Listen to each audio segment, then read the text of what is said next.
টানা কয়েকদিনের ভারী বৃষ্টি ও পাহাড়ি ঢলে খাগড়াছড়িতে বন্যা পরিস্থিতির আরও অবনতি হয়েছে। চেঙ্গি ও মাইনী নদীর পানি বৃদ্ধি পেয়ে জেলার বিভিন্ন নিম্নাঞ্চল প্লাবিত হয়েছে। একের পর এক সড়ক পানির নিচে তলিয়ে যাওয়ায় দীঘিনালা থেকে লংগদু এবং দীঘিনালা থেকে সাজেক সড়কে সরাসরি যান চলাচল বন্ধ রয়েছে। ওই কোনা পইরা ঘর রাস্তা দিয়ে চলিয়েছে তোপের একাতের মতন।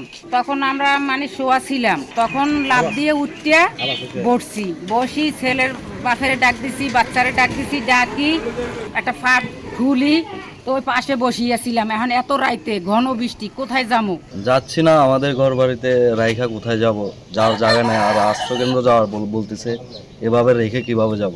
সবারই তো জানার একটা ভয় আছে, মাল সামানোর একটা আছে ঘরের। সড়ক যোগাযোগ বিচ্ছিন্ন হয়ে পড়ায় গত 2 দিন ধরে সাজেকে আটকা পড়েছেন প্রায় 4 শতাধিক পর্যটক।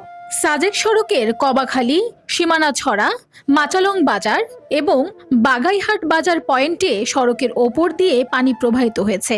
সংশ্লিষ্টরা জানিয়েছেন, সড়কের পানি না নামলে আজও সাজেকেই পর্যটকদের অবস্থান করতে হবে। এদিকে বন্যা পরিস্থিতির আপডেটে জানা গেছে, চেঙ্গি নদীর পানি কিছুটা কমলেও মাইনী নদীর পানি অপরিবর্তিত রয়েছে। উপজেলায় 20টি আশ্রয় কেন্দ্রে ইতিমধ্যে প্রায় 3000 মানুষ আশ্রয় নিয়েছেন। জেলায় পানিবন্দী অবস্থায় দিন কাটাচ্ছেন প্রায় 8000 মানুষ। এছাড়া ভারী বৃষ্টির কারণে পাহাড় ধসের ঝুঁকিতে রয়েছে প্রায় 3500 পরিবার।